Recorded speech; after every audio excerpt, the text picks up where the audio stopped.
berkurang. Saudara, sekolah swasta di Jawa Barat menggugat Gubernur Deddy Mulyadi. Kita akan bahas bersama tim hukum Forum Kepala Sekolah SMA Swasta Jawa Barat, Irwan Indra Praja, melalui sambungan virtual. Lalu tim advokasi hukum Pemprov Jawa Barat, Jutek Bongso, dan juga hadir di studio Wakil Ketua Komisi 10 DPR RI dari fraksi Partai Kebangkitan Bangsa, lalu Hadrian Irvani. Selamat malam, Bapak-Bapak. Selamat malam, Mas. Malam. Iya. Selamat malam, Mas. Selamat malam. Baik. Pertama-tama saya ke Bung Irwan dulu ya, Bung Irwan Indra Praja. Oke. Saya ingin tahu juga latar belakang Anda menggugat Gubernur Deddy Mulyadi, karena tadi kalau menurut alibinya Pak Gubernur Deddy Mulyadi bahwa kita ini menyelamatkan banyak siswa untuk yang putus sekolah untuk bersekolah gratis begitu. Bisa Anda jelaskan kira-kira? Ya. Jadi baik, selamat malam para pemirsa dan rekan advokat Jutek Bongso. Selamat malam Pak. Selamat malam. Dari anggota DPR.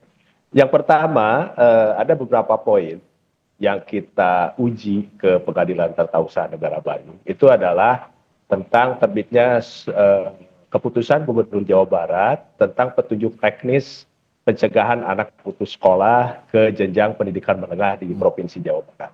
Yang pertama. Yang kedua, di beberapa daerah, terutama kabupaten kota yang ada di Jawa Barat, apa yang tadi disampaikan oleh Pak Gubernur, memang betul peminat yang sekolah masyarakat sekolah ke sekolah swasta itu berkurang. Apalagi dengan terbitnya surat keputusan ini.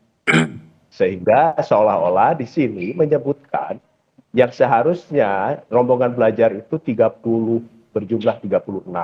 Tapi dalam surat keputusan ini ditambah menjadi 50 rombongan belajar. Mungkin bisa dibayangkan satu kelas kalau penuh itu mungkin tidak akan efektif. Itu mungkin latar belakangnya seperti itu.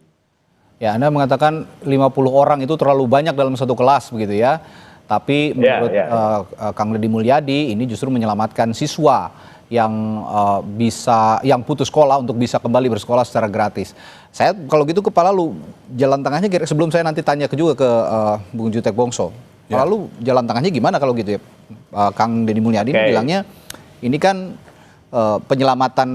langkah penyelamatan gitu untuk anak-anak putus sekolah. Tapi menurut Indra tadi bilang ya 50 terlalu banyak sehingga juga tidak efektif dalam satu kelas gitu. Gimana Bung Lalo? Betul. Jadi gini.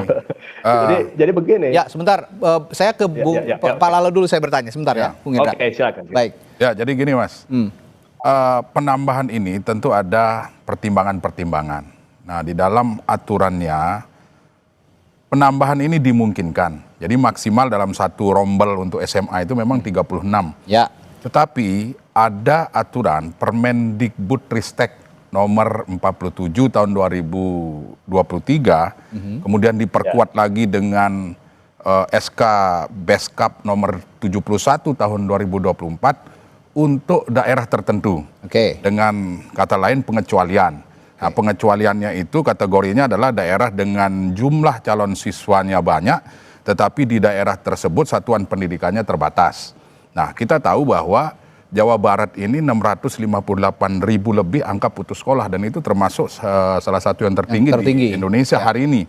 Nah, mungkin dengan dua aturan yang saya sebut tadi, Kang Deddy membuat sebuah keputusan yang hari ini menambah dari 36 menjadi 50. Dan itu dimungkinkan? Dimungkinkan, karena aturan itu belum dicabut oleh Kementerian hari ini. Nah, kami di Komisi 10 ketika ini bergulir juga sudah menanyakan kepada Mendikdasmen terkait dengan yang terjadi di Jawa Barat. Nah, sudah ada pertemuan antara Mendikdasmen, antara pihak Kementerian Pendidikan Dasar dan Menengah dengan Pak Deddy Mulyadi atau Pemprov Jawa Barat. Dan dari hasil pertemuan itu diputuskan bahwa silakan dimungkinkan untuk menambah dari 36 menjadi 50 dengan catatan-catatan, misalnya mempersiapkan ruang kelas yang memadai, lebih besar gitu ya. Kemudian yang kedua, kenyamanan untuk belajar juga menjadi perhatian yang utama. Dan informasi terakhir yang kami dapat, 36 menjadi 50 ini tidak semua sekolah, ada 38. Nah, kami di DPR RI hari ini dengan melihat kondisi yang ada di Jawa Barat, nah, Gubernur ini kan pembina pendidikan yang ada di pemerintah provinsi. Nah, beliau mengambil kebijakan ini tentu dengan berbagai pertimbangan lah. Selama itu tidak mengakibatkan bertambahnya angka putus sekolah, tidak mengakibatkan mutu pendidikan kita turun, ya kami silahkan aja gitu. Sebenarnya saya juga mengundang pihak Pemprov Jawa Barat ya dalam hal ini Kepala Dinas Pendidikan. Tapi untuk menjawab bagaimana skema sebenarnya yang bisa diatur untuk supaya 50 siswa ini bisa belajar dengan nyaman. Saya juga coba tanyakan ke Pak Jutek. Pak Jutek berdasarkan meskipun Anda sebagai pihak yang mengadvokasi hukum Pemprov Jawa Barat, tapi adakah komunikasi soal bagaimana kira-kira agar gugatan ini bisa dilawan begitu dengan memberikan paparan yang komprehensif. Misalnya nanti 50 orang ini, siswa ini akan nyaman kok bersekolah, akan nyaman kok belajar mengajar, mungkin ditambah dengan fasilitas-fasilitas khusus, bahkan mungkin ada shadow teacher misalnya. Gimana Pak Jutek menjelaskan hal ini? Ya baik, terima kasih Bapak Ibu sekalian, pemirsa dan juga rekan-rekan yang ada di diskusi pada malam hari ini. Ya, saya hadir status di sini adalah sebagai Ketua Tim Hukum ya, Advokasi Hukum Pemerintah Provinsi Jawa Barat. Ya, berdasarkan penunjukan dari Bapak Gubernur Jawa Barat, saya hadir untuk menangani juga kasus ya yang di PT UN. Jadi kami juga ada di kuasa. Nanti kita akan bersama-sama nanti mengikuti. Tadi pagi saya bersama dengan Bapak Kadistik Provinsi Jawa Barat itu melakukan perskon ya. Di dalam perskon itu kami sudah jelas sampaikan bahwa asal mula dari penambahan rombel ini menjadi maksimal 50 orang dari 36 orang per kelas itu adalah oleh karena situasional sekarang ya, di Provinsi Jawa Barat, ruang kelas yang ada tidak memadai, sementara data yang disajikan yang ada di kita, yang diterbitkan dari Kementerian Pendidikan Dasar dan Menengah, ya, bahwa saat ini di Jawa Barat kurang lebih berjumlah 199.643 ya, peserta didik sekarang ini putus sekolah. Ya, dan setiap tahun berpotensi menambah 40 sampai 50 ribu orang ya siswa. Kalau ini dibiarkan, maka negara abai, ya pemerintah abai hadir. Karena sesuai dengan pasal 31 Undang-Undang Dasar 45 ya, bahwa tiap-tiap warga negara berhak mendapatkan pengajaran dan pemerintah mengusahakan dan menyelenggarakan satu sistem pengajaran nasional yang diatur dengan undang-undang. Ya. Dan diatur juga di dalam Undang-Undang Nomor 20 Tahun 2003 tentang Sistem Pendidikan Nasional yang pada pokoknya mengamanatkan bahwa pemerintah dalam hal ini Pak Gubernur ya mewakili pemerintah Provinsi Jawa Barat hadir. Saya jadi bingung, niatnya baik ya, bahwa ada 199 ribu orang yang putus sekolah di Jawa Barat mau diselamatkan oleh Pak Gubernur lewat kebijakan, kok digugat? Itu menjadi pertanyaan buat kami. Baik, Bung Jutek. Nah, saya kembali ke Bung Irwan Indra. Bung Irwan, ini niatnya baik katanya, niatnya baik untuk menghindari orang-orang yang siswa-siswa yang putus sekolah untuk bisa bersekolah kembali. Tapi yang ingin saya tanyakan juga bagaimana kebijakan ini secara konkret sebenarnya merugikan sekolah swasta, terutama dalam hal penerimaan siswa baru. Apakah ini juga kaitannya dengan bisnis pendidikan? Saya akan tanyakan hal itu setelah jeda di Sapa Indonesia Malam. Tetaplah bersama kami.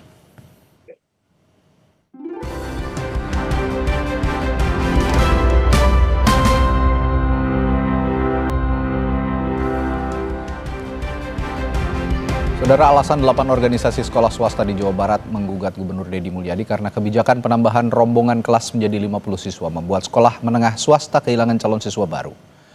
Penurunan jumlah murid tahun ajaran baru salah satunya dialami sekolah menengah kejuruan SMK Farmasi Cipto Kota Cirebon. Sebelum kebijakan Gubernur Jawa Barat terkait penambahan rombongan kelas, sekolah yang biasanya mendapat sekitar 10 murid tahun ini hanya mendapatkan 1 murid saja. Ketua Forum Komunikasi Kepala SMK Swasta Cirebon, Ari Nurrahmat, menilai kebijakan gubernur sangat berdampak terhadap keberlangsungan sekolah swasta di Jawa Barat. Kebijakan yang diperuntukkan bagi siswa dari keluarga tidak mampu ini juga dianggap tidak tepat sasaran. pengalaman sekolah saya gitu, artinya sekota Cirebon bahkan se-Jawa Barat itu dampaknya luar biasa, terutama yang cabut berkas. Jadi banyak yang sudah terdaftar di SMK swasta karena negerinya dibolehkan dengan program PAPS, artinya akhirnya cabut berkas pindah ke sana karena dari negerinya sendiri menelpon dan menghubungi orang tua tersebut. Seperti itu. PAPS itu menurut Bapak tidak tepat sasaran, Pak? Betul, banyak yang tidak tepat sasaran. Kan PAPS itu tadi kan dari judulnya aja anak putus sekolah, artinya yang tergolong miskin atau miskin ekstrim kan. Tapi ternyata banyak yang orang tuanya masih mampu diakomodir oleh pihak sekolah. Sebelum jeda tadi saya bertanya kepada Bung Irwan Indra sebagai penggugat. Bung Indra, kalau kata Bung Jutek tadi bilang kan ini sebenarnya langkah penyelamatan gitu. Ini niatnya baik untuk menyelamatkan anak-anak putus sekolah supaya tidak putus sekolah dan bersekolah bisa gratis. Tapi di satu sisi ya saya juga paham gitu ya, banyak sekali sekolah-sekolah swasta yang terdampak. Tapi yang ingin saya tanyakan, bagaimana sebenarnya kebijakan ini secara konkret merugikan sekolah swasta terutama dalam penerimaan siswa baru? Apakah ini ujungnya hanya memang bisnis pendidikan yang terdampak?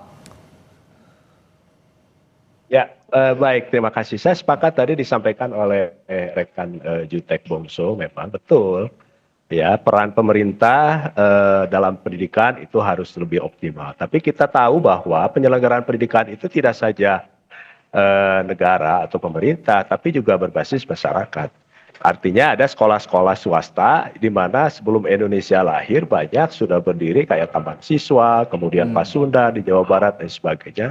Itu sudah ada. Nah, oleh karenanya ada harapan besar bagi kami, ya kan, bisa berdialog dengan penyelenggara pendidikan swasta di Jawa Barat ketika menerbitkan surat keputusan ini. Kenapa? Karena dampaknya barusan juga tadi sudah disampaikan oleh salah satu kepala sekolah di Kota Cirebon, apalagi di kota-kota yang lain. Temanya itu adalah pencegahan anak putus sekolah, ya kan, ke jenjang pendidikan menengah di Provinsi Jawa Barat. Artinya bagi mereka yang tidak mampu dan sebagainya. Harapan besar kami sih sebetulnya kita bisa bekerja sama, berkolaborasi dengan stakeholder pendidikan swasta, ya pemerintah. Karena kita juga membangun sumber daya manusia. Artinya infrastrukturnya kita sudah cukup mumpuni. Contoh di Provinsi DKI itu, gubernurnya bisa bekerja sama dengan penyelenggara pendidikan sekolah swasta yang ada di wilayah DKI. Tapi sekolah-sekolah swasta ini juga berevolusi ya, Bung Irwan ya? Iya. Menyesuaikan dengan zaman gitu. Menyesuaikan dengan keadaan, kan begitu poin. Oke, baik. Bung Jutek, sebenarnya permasalahannya sepertinya ini kurangnya komunikasi atau kurangnya dialog. Tadi Bung Irwan juga sudah menyinggung bahwa belum ada dialog. Kira-kira akan ada dialog nggak sebelum memang nanti merespon segala gugatan?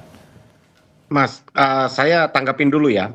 Jadi oleh Pak Ervan tadi ya, rekan Ervan, bahwa saya tidak setuju ya kalau kita mengeneralisir satu dua sekolah menjadi satu seolah-olah itu satu peristiwa yang menyeluruh. Satu hal kita mau sampaikan ya, yang sudah maksimal menerima program PAPS ini ya, ini baru 17 sekolah dari 500 sekian ya, dari 515 sekolah dan satu SMK negeri dari 286 sekolah ya, artinya baru 17 dan 38 yang lain yang tadi disampaikan itu tidak maksimal sampai ke 50. Program ini sebenarnya tidak, saya memberikan satu data nih, ini data yang berdasarkan di Kementerian Menengah Dasar ya. Nah, ini jadi bahwa jumlah yang diterima oleh sekolah swasta setiap tahun itu 400, rata-rata 413.883 siswa per tahunnya dari tahun 2021. Ya, artinya serapan masuk siswa itu banyak ya. Ya, tahun 2021 itu 438. Sementara hasil siswa baru dari SMP ke SMA di Jawa Barat setiap tahun 2025 ini berjumlah 834.734 siswa. Yang dapat diserap oleh sekolah SMK negeri dengan program tahun 2025-2026 ini hanya 306.345.000. Masih ada 507.000. Ditambah dengan program yang sekarang ya dengan yang PAPS ini itu baru menyerap 46 sekian. Itu berarti sisanya kemana ya Bung Jutek ya? Ya, sisanya harusnya menurut saya masih di atas jumlah yang dapat diserap oleh pihak swasta, sekolah swasta. Kalau di 1-2 area, karena ini penyebarannya tidak merata se-Jawa Barat, bisa terjadi. Di 1-2 daerah ada terdampak, kami tidak pungkiri itu mungkin bisa terjadi. Tapi jangan digeneralisir. Hal yang kedua Mas, kami mau sampaikan bahwa pemerintah Provinsi Jawa Barat setiap tahun itu mengucurkan dana hibah dan juga dana bantuan beasiswa sebesar 623 miliar ya untuk siswa-siswa tidak mampu dalam bentuk beasiswa dan sebagainya. Pak Gubernur sudah menyampaikan kepada kami bahwa yang melakukan gugatan ini kami akan melakukan audit khusus kepada sekolah-sekolah ini yang tergabung kepada 8 organisasi ini. Ya, kemana uang yang disampaikan, apakah sudah tepat sasaran? Apakah sudah maksimal? Oh, ada subsidi atau semacamnya ya? Iya. Kenapa? Ternyata jumlah siswa yang terancam putus sekolah ini setiap tahun tidak berkurang. Padahal pemerintah provinsi di luar dana BOS mengucurkan dana yang begitu besar. Bukan kita tidak ingin berkolaborasi. Selama ini pemerintah Provinsi Jawa Barat sudah melakukan kolaborasi mengucurkan 623 miliar setiap tahun. Dan inilah yang Pak Gubernur sampaikan. Kami akan lakukan, katanya Pak Gubernur sampaikan, kami akan lakukan, pemerintah ya provinsi akan lakukan audit khusus kepada sekolah-sekolah yang mengatakan terdampak. Betul nggak terdampak? Apa yang dipakai digunakan tepat sasaran nggak? Nyatanya data anak putus sekolah ini tidak berkurang di Jawa Barat. Dengan situasi itu Mas, makanya pemerintah Provinsi Jawa Barat ya kan mengambil langkah tadi, PAPS tadi, ya program tadi. Kemudian kalau tadi ditanya, apakah ada ruang komunikasi, ya kan tadi ditanya, apakah ada ruang komunikasi, ya kan? Kami membuka ruang komunikasi, ya, kami sampaikan, ya apa sih tujuannya? Hayu kita sama-sama, tujuannya kita ingin mencerdaskan bangsa kan, sama-sama kan? Oh ini ada problem loh, 199.000 anak tidak mampu. Baik Pak Jutek, saya tangkap apa yang sudah Anda paparkan. Terakhir saya ke Pak Lalu. Tadi Pak Jutek juga sudah mengatakan bahwa ada ada dispute sepertinya, ada kucuran dana, ada bantuan kepada pihak swasta, sekolah swasta, tapi yang belum terakomodir atau digunakan dengan baik. Kalau begini, apa yang salah? Dan tadi soal komunikasi juga sepertinya juga belum terlalu baik dilakukan antara kedua belah pihak. Jadi gini, memang di Undang-Undang Nomor 20 Tahun 2003 itu jelas bahwa mandatory spending untuk pendidikan sebesar 20%. Itu dari APBN dan dari APBD. Tadi dari kuasanya Pak Pemprov Jabar itu menyatakan bahwa Pemprov Jabar sudah melaksanakan. Ya, artinya yang disampaikan tadi itu adalah mandatory spending yang 20% itu untuk membantu pendidikan tidak hanya di negeri tetapi di swasta. Nah itu kita sepakat. Tapi yang kedua yang ingin saya katakan bahwa ini kan dua-duanya punya niatan baik. Ingin mencerdaskan anak bangsa. Bagi saya, ya silahkan aja. Sekarang kita selesaikan masalah ini dengan kekeluargaan. Kita duduk bareng, kita cari solusi yang terbaik. Alih-alih saling menyalahkan gitu ya? Iya, nggak usah kita. Ini kan kepentingan kita adalah bagaimana pertama menghilangkan angka putus sekolah yang ada di Pemprov Jabar. Pemprov Jabar sudah melaksanakan dengan salah satunya adalah menambah rombel. Kemudian saya juga tadi dapat informasi bahwa Kang Deddy akan tahun 2026 membangun 100 sekolah. Nah, itu salah satu cara. Kemudian yang kedua, jangan lupa juga bahwa di Jawa Barat ada sekolah-sekolah swasta yang memang berada di bawah binaan Pemprov Jawa Barat. Ini juga harus diakomodir. Nah bagi saya, karena ini tujuannya sama, ya maka kita duduk bareng aja. Ayo kita diskusikan jalan keluarnya dan jangan ada yang dirugikan. Itu aja. Alih-alih saling menyalahkan ya begitu, bahwa Bapak mungkin saran dari Pak Lalu juga harus didengar bahwa komunikasi yang baik sebenarnya harus dijalin antar kedua belah pihak sebelum lebih lanjut menanggapi soal gugatan-gugatan ini. Baik, terima kasih Pak Irwan, Pak Jutek Bongso dan juga Pak Lalu sudah kami menanggapi bisa. Ya, sedikit saja, singkat saja, waktu ini sudah habis. Singkat saja, silakan. Oke. Ya, silakan Mas Irwan. Kami dari penyelenggara pendidikan sekolah swasta sepakat tuh. Ya, kami sepakat tuh adanya audit dan sebagainya. Karena tiap tahun juga harus audit. Termasuk juga sekolah negeri, ya kan, harus diaudit juga. Apalagi infrastruktur, RKB dan sebagainya. Itu saja sih sebetulnya. Tiap tahun juga kami. Ya, berarti audit juga sudah sering dilakukan ya. Dan itu tidak pernah ada masalah berdasarkan catatan Anda. Tahun itu berkala. Ya, intinya soal komunikasi tadi yang saya bilang. Baik, terima kasih Bung Irwan, Bung Jutek dan juga Pak Lalu sudah hadir di Sapa Indonesia Malam hari ini. Sampai jumpa lagi, saya selalu selamat malam.